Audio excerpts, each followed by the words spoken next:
All right, John and I this week. Anthony is living his most abundant life on vacation at the beach again. I'm very jealous. But John, let's go back to 323 BC. The Yeah. most powerful man on earth is dying in Babylon. He's 32 years old. He's never lost a battle, not a single one. In 11 years, he marched his army from Greece to Egypt, then from Egypt to Persia, and from Persia to the edge of India. He had literally redrawn the maps on 3 different continents. We're talking about leadership today. Well, he had clarity. He always knew exactly where he was going. He had execution. His tactics are still studied by generals and militaries to this day. But when he was dying, one of his generals knelt beside him and asked him, "Who do you leave the empire to?" His answer? To the strongest. Within 48 hours, the wars had started. Within 20 years, the empire was gone. He'd built the greatest fighting force in human history, and when he left, it couldn't live without him. And we're going to talk about leadership today. By the way, we're talking about Alexander the Great, okay? And I know you have a framework that we've talked about in the past, 3 different aspects of leadership. He got 2 of them he was really great at, and not so much the third one. So John, I mean, you're an expert and so listeners know, I mean, John has advised zillions of companies and high-level companies. I mean, you teach in the business school, MBA students at USC, et cetera, et cetera. Social work school, running large organizations. Yeah, that's right. Okay. Yeah. So, all right. So let's talk about this. Leadership. First, tell people the 3. What are the 3 things in your framework of leadership that a company or a business or any leader needs? Yeah, I think execution is the one that's most often talked about. It's number 2 on my list, but execution is number 2, and there's several pillars of execution. Before that, I would put clarity, and there's several pillars for clarity. And the one that was missed by your story with Alexander the Great was sustainability, and there's several pillars for sustainability as well. And I developed this mental model after looking at hundreds and hundreds of years of literature and stories like you just told today about like what do leaders do well. And I have people come to me all the time. They're like, leadership is this, and they give me a characteristic or a skill. But nowhere did I find like the job description of a leader. And so I put together the role of a leader. Like, what is the job description of a leader? Whether you're managing a 2-person accounting team or a 10,000 person army, there's a job description, and it covers clarity, execution, sustainability. That is the job description. Not everyone knows it. Not everyone gets it right. But those are the 3 things that a leader has to do as a job. Lots of characteristics, lots of styles, that's the job description. Those 3 things: clarity, execution, sustainability. Does the order matter? I think it does. I think you can't really build sustainability until you have clarity, and you can't execute well until you have clarity. So I think clarity does come first. I think execution comes second. I think sustainability comes third. So yeah, I do think they matter.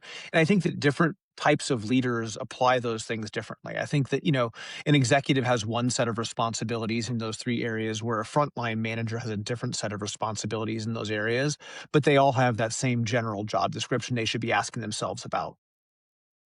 Do you see what is it like Alexander the Great? Sustainability is the one most people forget about. Is that your experience? It's the toughest one because it generally comes last, and it's the hardest. It's the hardest one for most leaders because it takes different. So you talk about sustainability. Let's get really really clear. Sustainability is about catalyzing the culture you want to have, so that you're actually leading the way that you want people to follow. Right. So you're leading by example. That's hard to do. I heard someone say recently that culture of the organization is the worst behavior that a leadership tolerates. And so it's about what a leader does themselves and what they tolerate. And then there's communication and planning and development. Like, those are skills that are difficult skills, and they don't really show up in kind of the individual contributor in the same way they show up for a high level executive. So you have to cross apply things. And so I do think that sustainability is tough for a lot of people, or people think that they want to spend more time on strategy. I hear that all the time. That's a red flag to me. And they want to spend tons and tons of time here. And that also is, can be a real problem if you spend too much time handling these things versus just living out the catalyzed culture. Planning, development, and communication are just a part of what you do day to day. So yeah.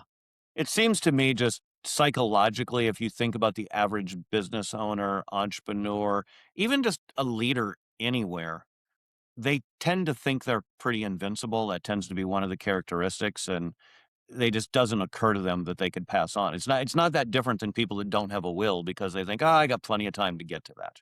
Right? I would think, again, no data here, but that's just what I would think would be logical. Yeah, I think there's lots of ways to slice leadership, right? You can slice it by the job description. You can slice it by the industry. You can slice one interesting way to slice it is the founder, CEO, executive versus the professional executive who came up learning as a professional manager up through the ranks. Like those have very different experiences and kind of backgrounds. And so I think there's lots of ways to slice it. And that was one of the reasons that I put together this role was because I was giving so many leaders kind of guidance on what their job was, and people had these, and I see it all the time on LinkedIn, on Facebook, like, hey, if you're doing these things, here's how you're successful. And they give good anecdotes, but they don't give the full like mental model of what the job description is. And so I think what you described would be very typical of a founder CEO, but a professional manager who kind of moves through the ranks to a CEO has a very different experience. Well, let's start with the first one then, Yeah. clarity, Yeah. okay? What does clarity look like in a strong organization, or what should clarity look like?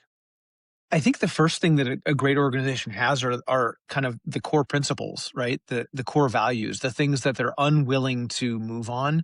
And you can tell what those are by looking at the leadership's behaviors, right? And you can see what the core values are. And I think there's two types of core values. There's the core values which are actually being lived out in an organization. And then there are aspirational values. And what I'm talking about are the actual values, like the things that are actually being lived out by the people who are most influential in the organization. And to the extent that people understand those and drive those home, I think it's super, super helpful to have. I think it can be devastating to an organization to put aspirational core values on the wall and then not live up to them, because then hypocrisy becomes kind of value number one. And that's really damaging. So when I help organizations put their core values together, the first thing we do is define them really, really clearly. You and I have worked on this before. And then, as you know, we have the executives live these out for 90 days. And every 30 days, we check in to see if they're really doing it or if they're failing, so that we don't set ourselves up for failure in the process. That's number one, is the core principles. Yeah, this is something you really helped me with years ago, right? Like you've got a framework and a skill where there's, I don't know, 300-400 values on a sheet, and you go through it and you cross them off. And me and my partner spent like a week cutting it down to where we each had no more than six. Then we had to fight over what made the list, right? And we ended up with three, and we added a fourth one that wasn't on the list because we felt like we had a hole. So I made up a word, primified, and gave it a definition to fit on there. Clarity, by the way, was our first, and that wasn't one of mine. It was one of my partners who has since retired and moved on. But he came up with that, and I was like, that's a good one, right? So I can just tell you, and we did that, and it was hard for me because I want to implement stuff. So we spent 3 or maybe even 6 months trying to live them, and there were a couple of things when we did it. It was like, ugh, a couple of us are dropping. Like, I don't think we can do this. We can't put this on the wall because we're just not capable. And even one that made the cut is part of our 5-star, now is 5-star experience, at the time was excellent, with treating people better than they deserve to be treated. And so even if they're an ass, we rise above it. And there were a couple of us that was challenging, but we worked and we decided we could keep that one and we could live that one. But it was, it took some real soul searching. So I think this is really good. And it's not, I mean, what you didn't say is it's not taking a bunch of crap, putting it on the wall and never reading it and not applying it. That's the No, word. it's the opposite. It's taking it and making sure that every single leadership and management conversation, internally and externally, could be driven back to those core values. And so, and if it can't be, then it maybe not be a value. And so it takes a lot of thinking in the first 30, 60, 90 days. But once someone gets it aligned to what they're actually doing, it's really, really helpful. And then once it's used in the hiring and the onboarding process and the management process, it's how you get to alignment really well. So it's hard work to do. It becomes easier over time. And finding the core values is kind of easier today than it's ever been with AI. And you can actually dive deep into all the activities in a company and have AI surface what some of those values are more easily. There's still lots of robust discussion that has to happen between humans, but you can surface these things more easily than in the past. And so have some really interesting conversations around. So I would say that's number one. The second thing that is part of clarity is like, what are the outcomes? Like, what is the business trying to accomplish? And so I try to encourage people to have like money be a byproduct, not the core driver of an organization as a healthy organization. And those outcomes become like, precisely what the goals of the stakeholders who own the company are aligned to the managers of the company. Easy when you both own and manage the company, but those things need very tight alignment. And then getting all the employees kind of to understand like what all the different stakeholders need to be successful. And so I think you have to balance that between employees and ownership and management, and all those things need to get balanced. And that's hard work to do. And some organizations, it can be really difficult where you have like public companies with unions and like there's some very complex stakeholder groups.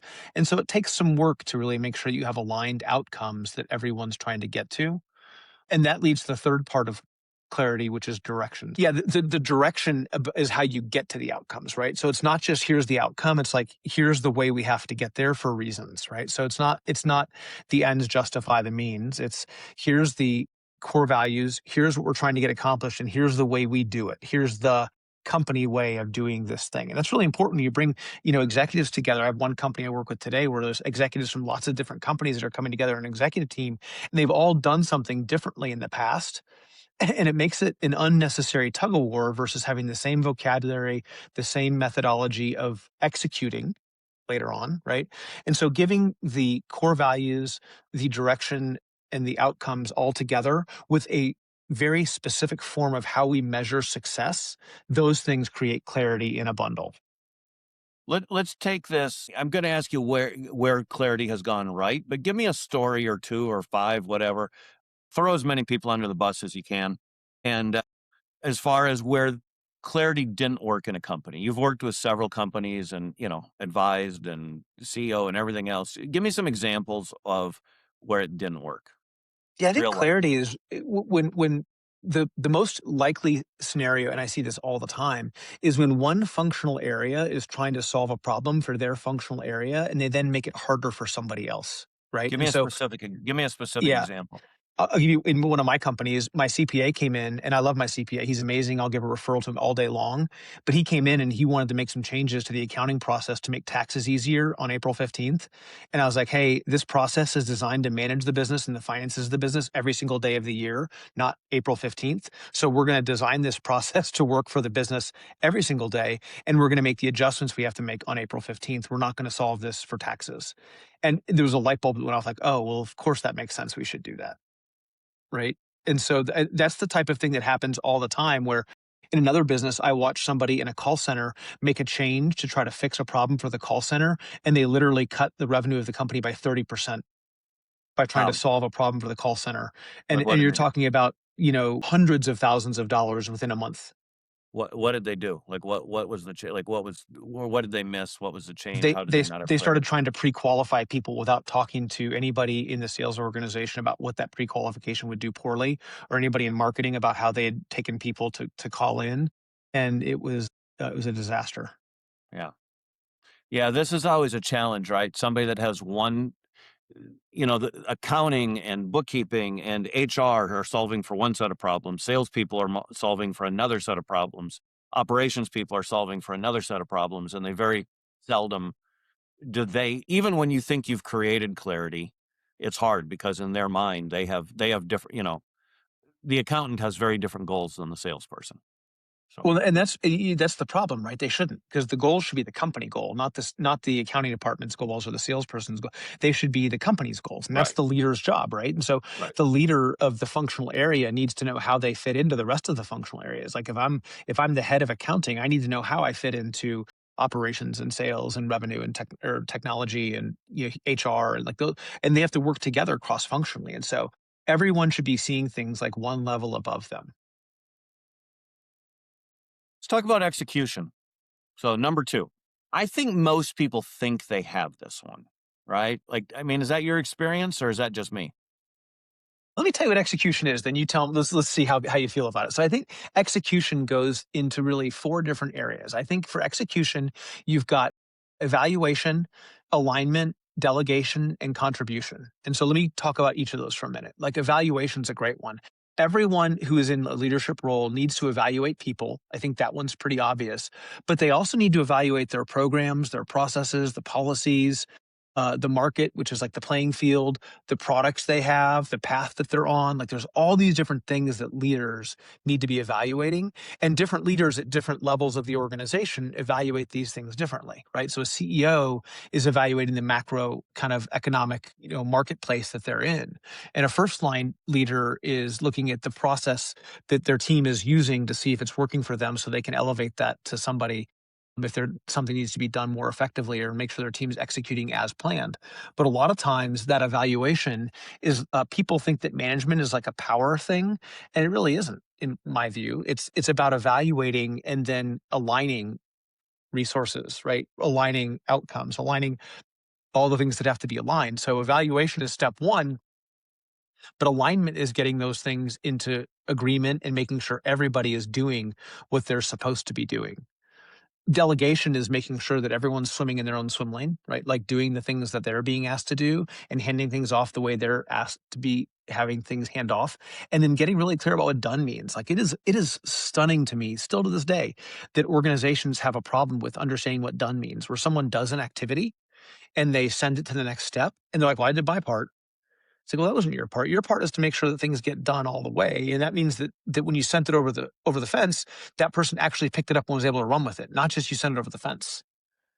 Right. So I think that's one of the big problems that I see happening. And then the contribution part is knowing where, a leader is uniquely qualified to give individual contribution that other people aren't actually able to contribute. And so and my experience is the closer to the CEO you are, the less time you have for individual contribution, the more you have to be delegating. So there's kind of a balance between, but there are things that a CEO does better than anybody. So I think about, when I think it was Gary Kelly at Southwest Airlines bought Mesa Airlines, it was him talking to the CEO of Mesa Airlines.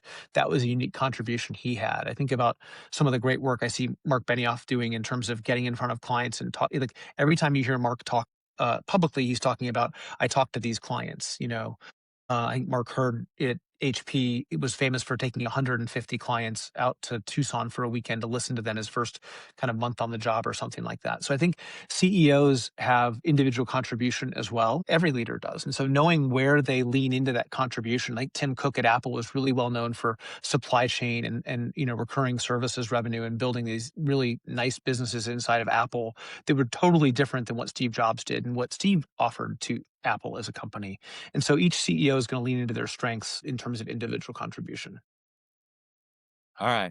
I thought we were going to go on the Tim Cook fan tour again, like we did a few weeks ago with you and No, Andrew. I was just trying to. I think it was. If you listened to the show a few weeks ago, Randy and I had kind of slightly different points of view on this, but I think it's a great way of highlighting how different CEOs in the same exact job can both be individual contributors in really different ways. Sorry, it was a joke. I just thought we were I did gonna. a great one. Yeah. I was just trying to maybe a little bit of trolling on my part, just a little So bit of trolling. so on execution, give me some examples where it didn't go in your experience and things you've seen. Give me some examples of where execution went wrong. And by the way, earlier when I said I think most entrepreneurs, to be clear, I think most entrepreneurs and business owners think they have execution. I didn't say I agreed with them. I just think most of them, from my experience, however they do it, they think that's the right way, whether it is or isn't. Well, And I think I think it's really easy to measure the things that I've just talked about, and people can measure up against them. And I think that when we measure leaders, we measure a couple things. We measure, how important is this part of the job to your job? Because not all of these things are equally important for the role of a leader at every single level. Like each job description has a different importance for each one of these things. Like and then how good are you at this, right? And so we rate leaders 1 through 5 on how important is this particular part of your job, and then how good are you at it? And those two things are both really, really important. so stories, examples, where it's gone wrong?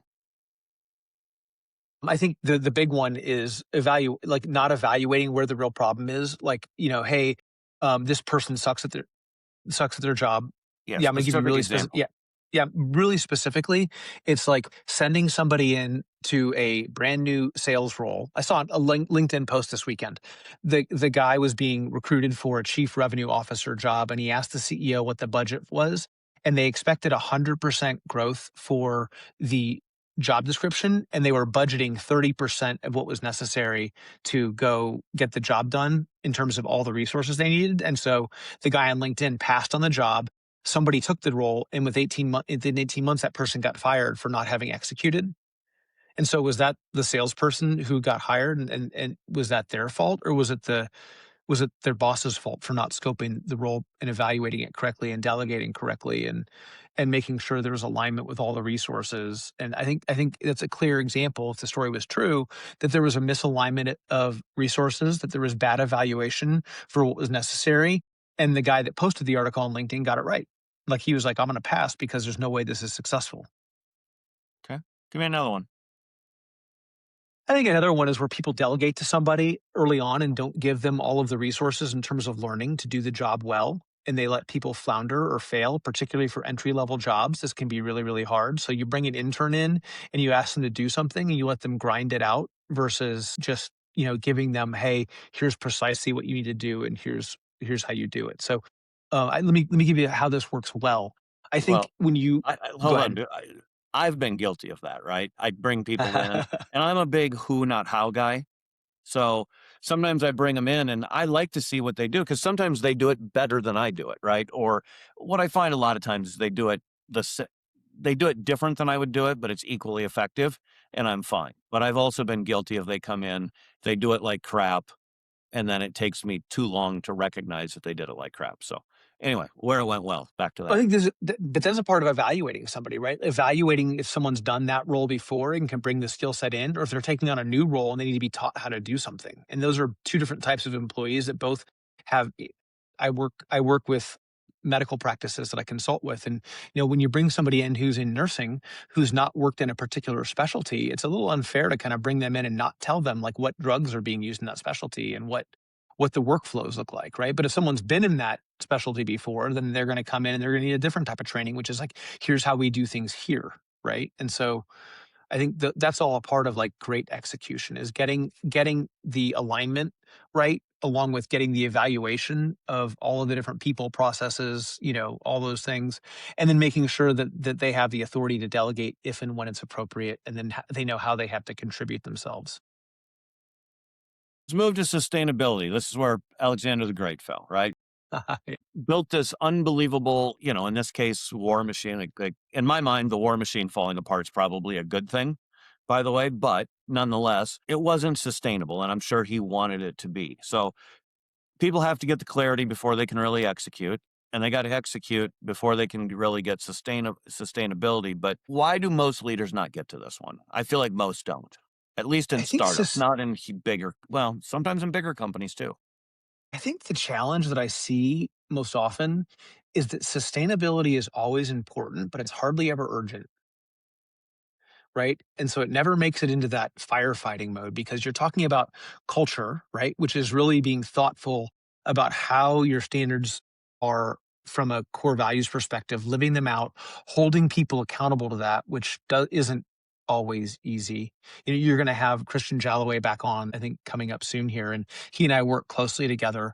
And we've had a couple of core values conversations over 10 years for tiny little values violations that we talk about publicly all the time, about how we corrected on those things to make sure that we're on the same page together. And it's pretty swift. Like, when there's a values violation, they hardly ever happen. They're generally very, very tiny in our organization because we're so thoughtful about it. But the call is swift, and it's uncomfortable for everyone involved generally, but it really is helpful to have that correction. And now I would report to you that we live in an incredibly high trust environment. I think he'd report the same back to you. You can ask him when you talk to him. And it makes for a really great working relationship from my perspective. And so when he listens to this episode, he's going to react to that, I'm sure, back to you. Yeah, this is a tricky one when you think about it, because, like, jobs moving to Cook worked because Cook came in and optimized different things than jobs. And it happened to, and I think, in studying jobs a little bit, the first time when he was forced out of Apple, it was not it wasn't even sustainable with him there, what he had. And he went away and learned lessons in some of his other ventures, especially, what was it, Next or whatever that computer company was, the Square computer that failed miserably. But he learned a lot of stuff that where he went back and he made it sustainable, right? But I do, my opinion. I think Cook did some great things. I'm not trying to belittle him, but he wasn't the long-term answer, I don't think, because he didn't innovate enough, right? And it's like when families get wealth, it's usually gone within a few generations unless it's just ungodly wealth because, you have new leaders in charge of taking care of it. And Y- I'm I thinking even Yeah, I think the go ahead. Rockefellers were. I think it was Rockefellers that were famous for saying like the best thing the government did was force us to sell all of our holdings and put the money into other things so we could keep our wealth. Because if you keep running the company, it's generally the third generation where it's gone. Yeah. And, it makes me think, I think Elon Musk is amazing and frankly gets all the credit in the world and still probably is underrated. And I'm thinking about this sustainability in his case. I'm trying to think if those companies are sustainable once he's gone, right? Yeah, I don't work closely with him, but I think I may not like his culture, but he certainly catalyzes that culture, right? Like, he does the things he expects other people to do, right? I think pure leadership. I think he's a founder in terms of mentality and a force of nature for sure. And I have a tremendous amount of respect for what he does. I also wouldn't hold him up as like a leadership icon about like this is the way that things should get done or built. I think that there's once in a century talent that comes in and does things as a disruptive thing. But when you talk about leadership, you're talking about people that lead two people, again, in a county department, a PTA, a volunteer group, whatever, all the way up to leading the size of people. And so the skills that I would point people toward, I would say he has some gaps that he probably is pretty well aware of and just works around them. I think great leadership teams can say, hey, we're going to have different skill sets where different people plug different holes, and that's okay. I just think his skill set is so unique and he is a one of one that it is going to be very, very hard for anybody to follow in his footsteps once. But I would hold up as a one of one innovator, a one of one disruptor, not a one of one leader of people. Like I think there's lots of people that follow him temporarily or for a time and have made a ton of money and made a ton of difference in the world. But I don't know that that makes him a great developer of people. I'd have to dig more into it to really think about it. But when I think about like sustainability as the catalyzation of culture, but it's also about how you communicate with people. And there's a lot of forms of communication. And I think that you know, understanding the impact you have on people with the communication, understanding how to be a great communicator. This is a place where I would score Elon probably pretty highly because he's done such a great job of communicating with mass groups of people in terms of investors, the market, his employees. He's actually been, I think, pretty good on this one, right? In terms of communication. So I'd rate him pretty high on this one. I haven't worked with him either, but I'm thinking I've got lots of neighbors that work in one of his companies, right? I mean, multiple headquarters are 5 miles from my house. And we even had a kid staying with us that was working there, interning for a while, a friend of my son's. And all of them had good experiences. Like, I don't hear any of them. I had one friend probably 10 or 15 years ago that went to work for Elon and he got fired after a month. But I my guess is he got fired because he was incompetent, right? And he didn't complain really until he got fired. But all of the other people like working there and they're happy. And so I don't know. That's not really our topic here. I'm just questioning Well, if but sustainability, like look at it. Sustainability is about culture. He definitely catalyzes the culture he wants thoughtfully. Communication, he's thoughtful in his even though it seems like he's not thoughtful in his communication, some of his outbursts.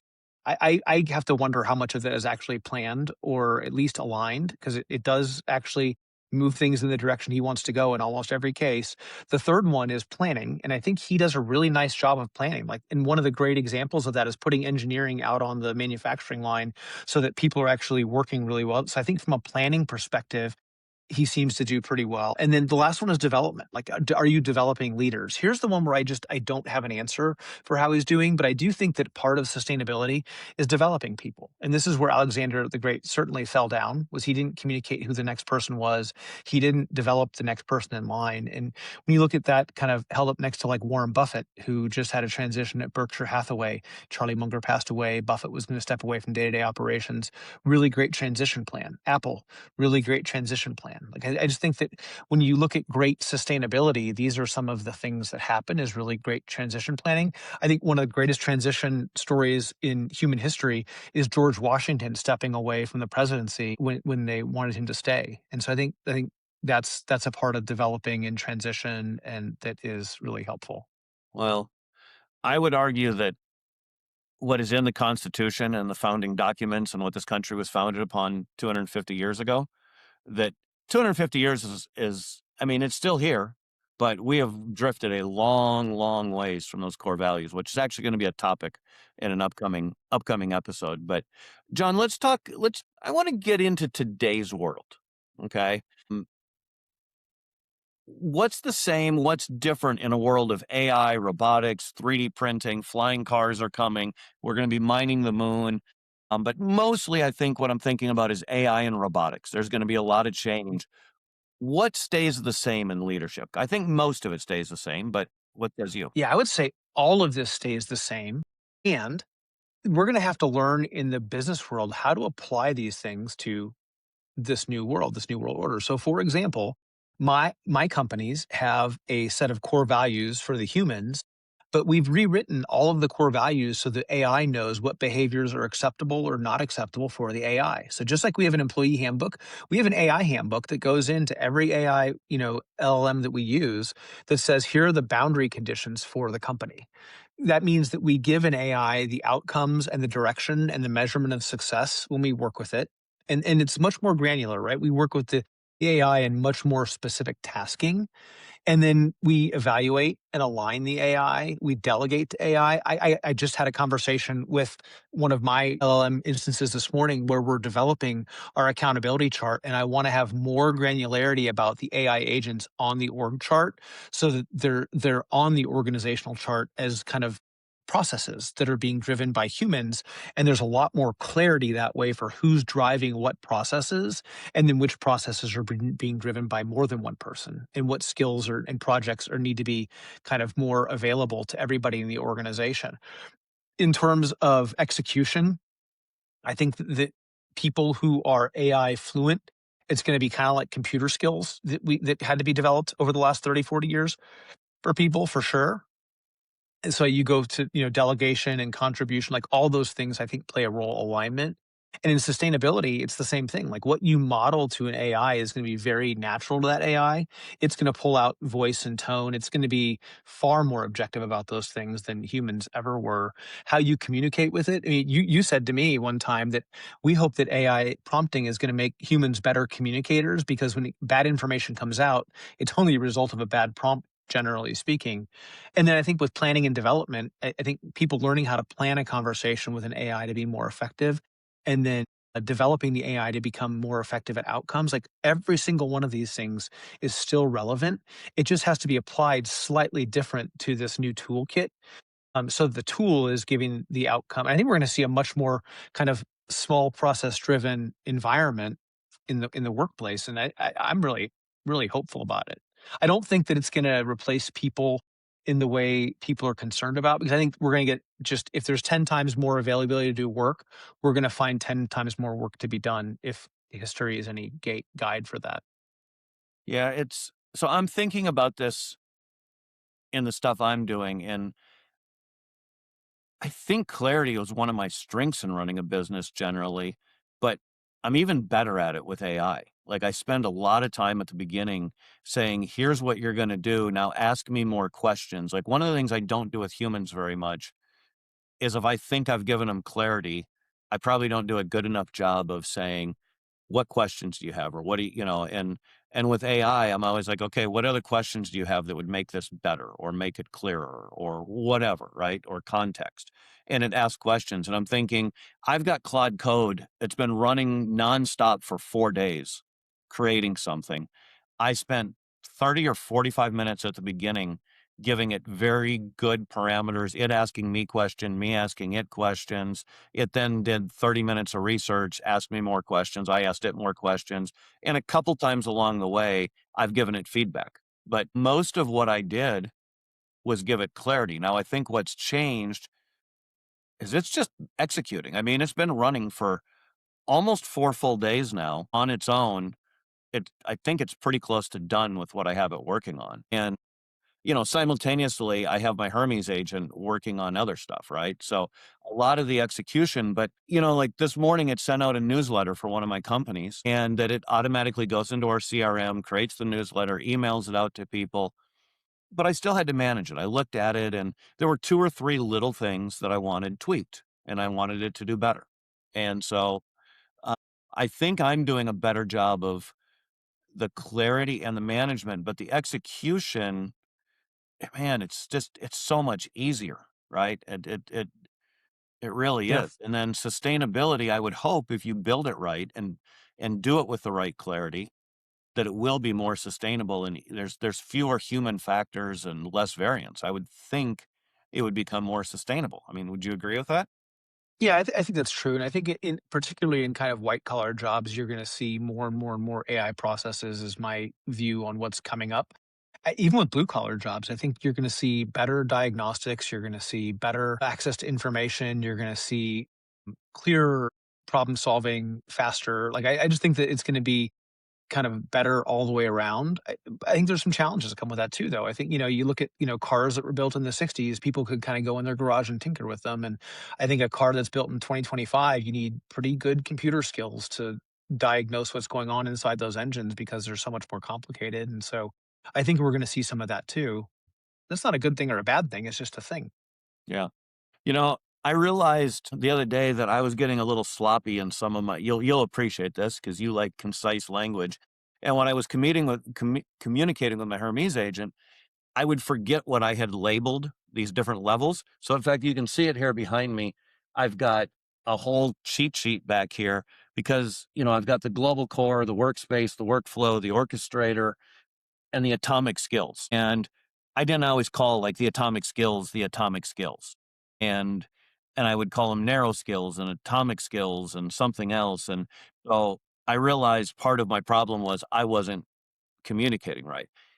I don't think I've ever done that with a human, right? Because I assume the human can figure it out or whatever, which is a stupid assumption, right? The AI probably does a better job than the average human, but it really has caused me to get more precise. And I look at this thing multiple times a day now. I'm like, oh yeah, the orchestrator level, right? Here's what we're So gonna what do. does that I mean, so Randy, what does that tell you about like where you could improve in your leadership? Like, by the way, I want a copy of that list to see the because you know me, I love definitions that help with frameworks. That looks like a framework that I might want to hold up against one of my frameworks, see if I can make mine better because I always want to make frameworks better. But what does that tell you about how you're managing people? No, that's what I'm saying is that all these lessons can be applied to real life. It makes me aware I need to be more precise. I need to be like make sure that we have the same definition. For me, it's less about the word than it is for you, but I need to make sure that if I'm talking about the orchestrator level or something in an organization, that we're talking about the same thing. Well, Right. I don't care about the word. What I care about is we're talking about the same thing. And I'm curious. I mean, what does it mean to you that you're more patient with an AI than you are with a person? Well, I don't even know that I always am. I think I'm just more the problems. I don't know what it is, John. The problem solving when I have the problem and then I start digging into why it happens. And I think some of it is the immediate feedback, which is a good lesson for a company too. In fact, I think this is a lot of it now that I think through it. With a person, if they go away confused, I think a lot of times you don't ever know. They come back and do the task not necessarily wrong in how they heard it, not the way you intended it. Where the I get really quick feedback. And there's too many variables, I think, with a human sometimes that it's harder to diagnose. So Yeah. probably it's even more important with a human to give it the clarity and the steps and the management. For me, you know this. I am not a micromanager and I don't want to get I just I don't want to have to manage little details. I like hiring self-sufficient people, the who, not how, Sure. that can do it Yeah. without me. That's my style. It works for me, but I take it too far, right? Even though I have really competent people, if and sometimes I think there's clarity. It could be that they weren't listening. It could be that they went in with a preconceived notion. It could be that I didn't explain it well or I It misspoke. also could be Any they number of came in having oftentimes they came in doing the thing you want them to do with a different set of vocabulary than your existing team, and you haven't told them the company way. Like, this is the company language. This is the c and so sometimes it's that simple level set that gets missed, and so it's it's very common, and so and that's really easy to clean up with an AI, and it's a little bit harder to clean up with a person who's got those neural pathways that are kind of laid down, but it's and it's great what we stuff. and it's what we talked about earlier, right? If you have somebody come in from accounting, you got to communicate with them different than the salesperson that's trying to slay the dragon, right? That's right. Yeah. And so I think sometimes that gets missed a lot in organizations.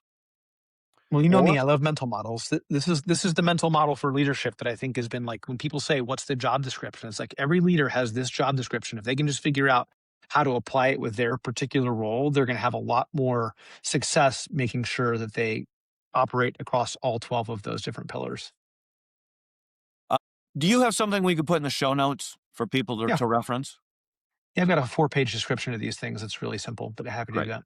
Listeners, we'll put that in the show notes. And then also, I will, this framework that I mentioned, the cheat sheet on my, it's called Odin Context Stack, but it's a Hermes agent. It's a AI bot. We can put that in there as well. So, John, to wrap this up, somebody's listening to this. Where do they start? Right? If it's, this is going to come out on Wednesday, a couple days from now, but if they start on Monday, Wednesday, Sunday, I don't care. Where does somebody start with this?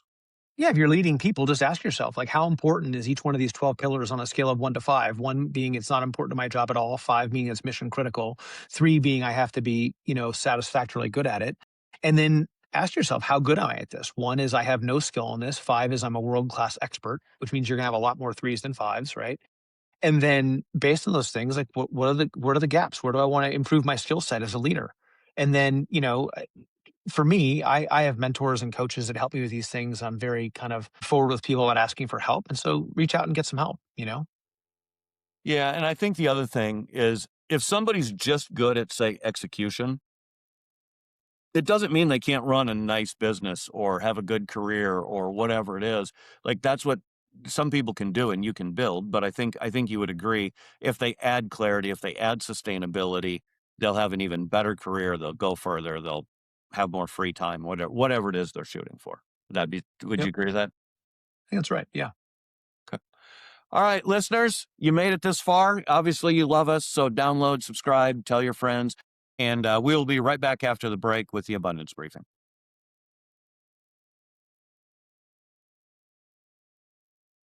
There are tales of abundance. We know that fitness is just as important as money or milestones. It's one of our key 5 F's. For lots of us, taking care of my body while I build my life is one of the more time consuming and difficult goals to chase. That's why we're partnering with AG1. It's a daily drinkable habit. Less than a minute, that's formulated with 75 plus vitamins and nutrients and designed to support energy, digestion, and immune defense. It even has a few grams of protein that we're all chasing these days. And if you want to try it with our affiliate link, you'll also receive a free AG1 flavor sampler, plus vitamin D3 plus K2 with your welcome kit when you first subscribe, a $72 value. Go to shop.drinkag1.com/tales. Listeners, welcome back.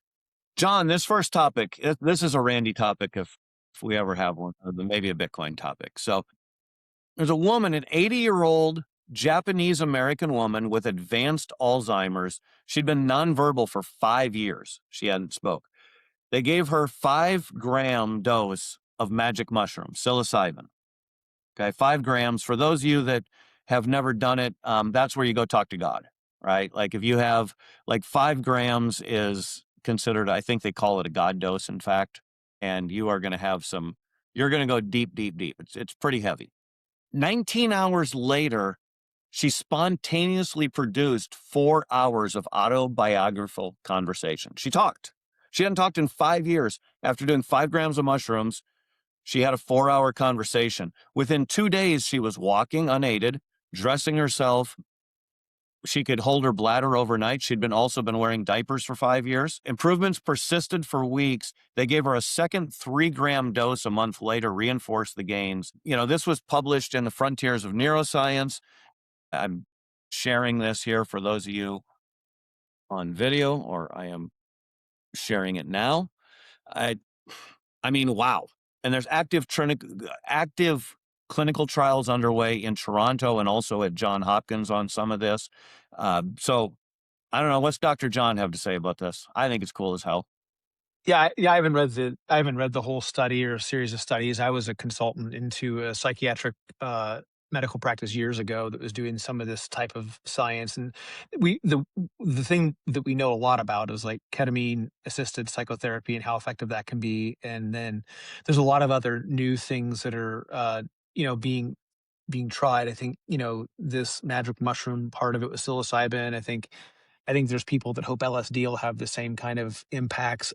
Look, I'm skeptical from the science perspective in terms of us understanding causality. And when it happens in one person, that doesn't mean it's going to happen with every person. But I'm also hopeful that we're pushing science forward in ways to fix problems, that we have tools and hopefully we can use them in some of the right ways. But yeah, I wouldn't be screaming to like my family, like, let's go give mom a 5-gram dose of psilocybin. But at the same time, if people want to try this in a clinically supervised setting and there's little downside risk and the family wants to make that choice or whatever, like, I support people having autonomy and agency in their own care. I think there's probably a lot of downside risk too that needs to be balanced for people. They need to understand those downside risks. So, but yeah, I love that people are going to have autonomy in their healthcare. I love that we're trying to push science forward. And I'm going to assume that in this case, the researchers were clear about not understanding causality. I think one of the things they said was there were dormant neural pathways. We don't know if it was forming new neural pathways.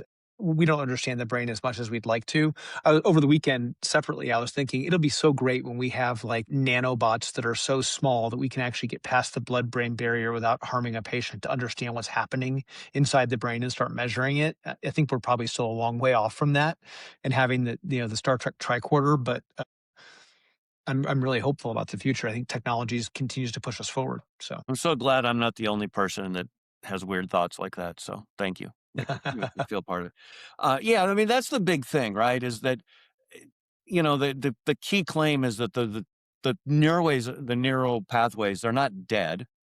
They're just not working, not firing. And as somebody that has partaken in this and ayahuasca, this makes perfect sense to me, right? Like connecting those, and there's a lot of study. I would encourage people that are curious about this. Michael Pollan has a book, but also has turned into a Netflix documentary. I think it's 4 parts, and it's How to Change Your Mind, I believe. That is fantastic, and it's all from more of a doctor clinical perspective. And I would encourage people to watch that and listen to it. And it talks a lot about the studies that have been going on at Johns Hopkins University. Yeah, to be fair, I don't know. Like they say that the neural pathways were dormant, or if they're being rewired. I know nothing about these studies or what they're actually finding.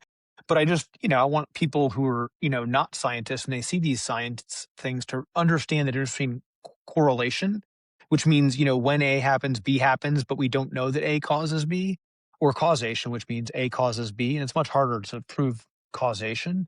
And there are lots of things in my life where I don't understand causation, but I make choices anyway. And so I'm not saying that you shouldn't ever do it until you understand causation, but I do think it's really important for people to understand the science versus just taking the popular article and running off. So and have really, really informed decisions, particularly when they're taking on risk. Mushrooms, the mushroom network is unbelievable, actually. It's one of the coolest things in nature, and how it works and what it does. It's really interesting when you look into it. It makes perfect sense. And some of the different studies, I mean, there's a whole bunch we could go, but we'll move to the next topic. This is a little bit, we talked about this last week, the SpaceX IPO, and we talked about how there were 4,400 millionaires made out of the SpaceX IPO, but a couple of and there's all kinds of, you can find this everywhere. there's all kinds of different articles. This one that I'm showing happens to be from Fox Business, but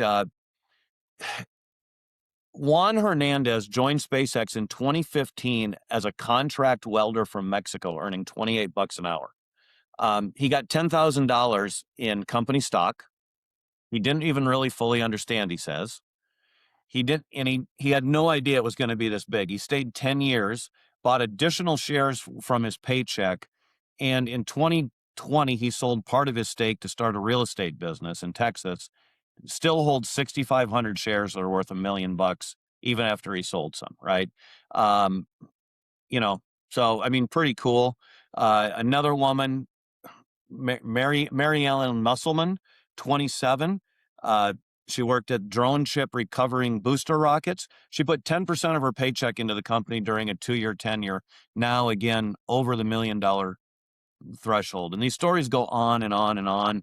This guy, Trevor Wise, has 13.5 million. This other kid that, his parents told him not to go get a real job. He'd worked there as an internship and worked there is worth millions.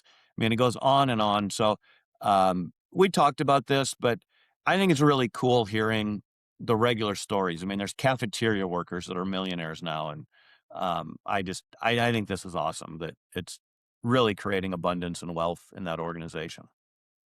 Yeah, I mean, and Peter Diamandis talked about value created, not value extracted. So we have to remember, like, this is paper value. And so most of these people are probably in a lockup period for some period of time before they can actually sell some of those shares. And so that may have an impact. But I think, needless to say, lots of abundance created, right? And so people go out there, they did really good work, I'm assuming.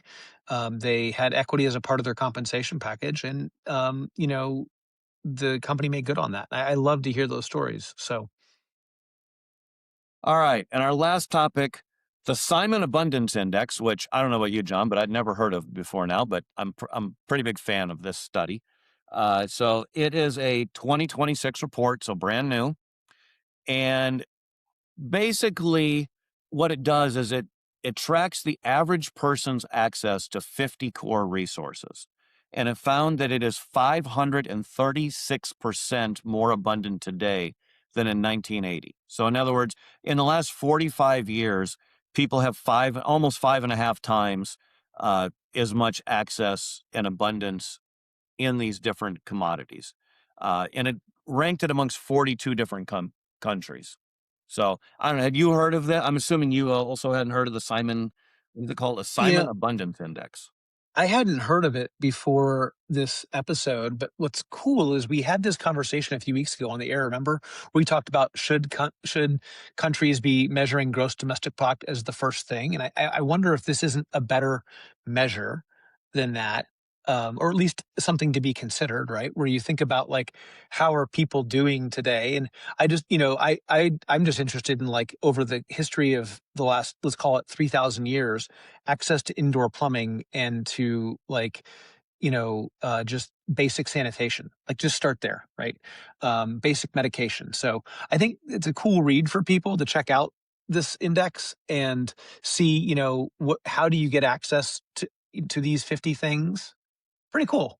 Yeah, I mean, it's in 42 countries. All 42 countries have improved, right? And they should over 45 years. We have a lot more technology. I would argue if it weren't for broken fiat money, I got to bring up Bitcoin. Like that is actually like the anchor. This should be growing a lot faster. But if you look at the chart, this thing starts at a baseline of 100 in 1980, and it grows into the early 2000s. And you notice it drops during the great financial crisis, the housing crisis, right? And that didn't just happen in America. It happened in multiple countries, and the timing was off by a year or two. And then they printed enough money. It went way up. We got out. If you notice in 2020, before COVID, it was actually 7x. Again, it's only little less than 5.5 right now. But before COVID, it had got up to 7x, dropped down to about 5x, and now it's back, back up. So Well, this anyway, one's driven by commodities, right, Randy? So for people that haven't seen it, it's driven by commodities primarily. I would love to see just how we track things like, availability to, again, like, sanitation and basic food sources, and like food's in here, obviously. There's just some cool things here that are, there's, for me at least, thought provoking. Yeah, I mean, if you look at it, it's cotton and sugar and salmon and rice and pork and shrimp and lamb and blah blah blah, pulpwood and lead and natural gas, tobacco, coconut oil, zinc, gold, copper, coffee, you name it. The hogs, are the 50 things on here. So, pretty cool. I just think it's good news, and especially, in today's world of there's so much conflict, and I think so much of it's made up by media, social media, politicians, and everybody trying to keep everybody fighting. I think it is good to remind ourselves that we are getting better off, and there's less war, there's less killing, there's longer. Just a lot of stuff has gotten better, even if the media doesn't want us to know that, the politicians don't want us to know that. I think it's always a good reminder that that's where things are going. Propaganda is a thing, right? We just need to make sure that people understand what's propaganda and what's information. That's an important thing that I don't have my arms fully around, but I'm trying to start to think about, like, how are people trying to put propaganda in front of me that tell me that my abundance is not what it really is. And so, Yeah, I think what happens, you've talked multiple times about marketing. I think the marketing that the government and the politicians do makes the marketing that the corporations do look like child's play. And it's propaganda, right? Like, I think that's what I'm talking. And I don't fully understand all of it, but I do want to make sure that there's facts that are right in front of me. I just want to make sure that I'm at least have that filter on, so that I know how to take that information in. yeah, so all right, well, you got it here. You didn't get it on the constantly negative news network, but we that's my name for CNN anyway. Here we got a little bit of good news. So, listeners, thank you, and go out and spread a little of abundance. We should have Anthony back next week, and next week we're gonna have Christian Jalloway on for part 3 as well, talking about some really just, I don't know, some weird Randy questions from the Bible that, 2 of our best, most watched, listened to episodes ever were his previous ones. So I'm looking forward to that next week as well. Awesome. Thanks, Randy. Good stuff today. Listen and subscribe to the podcast wherever you get your podcasts. Click follow for more content like this, or go to talesofabundance.com to join our community and get free tools.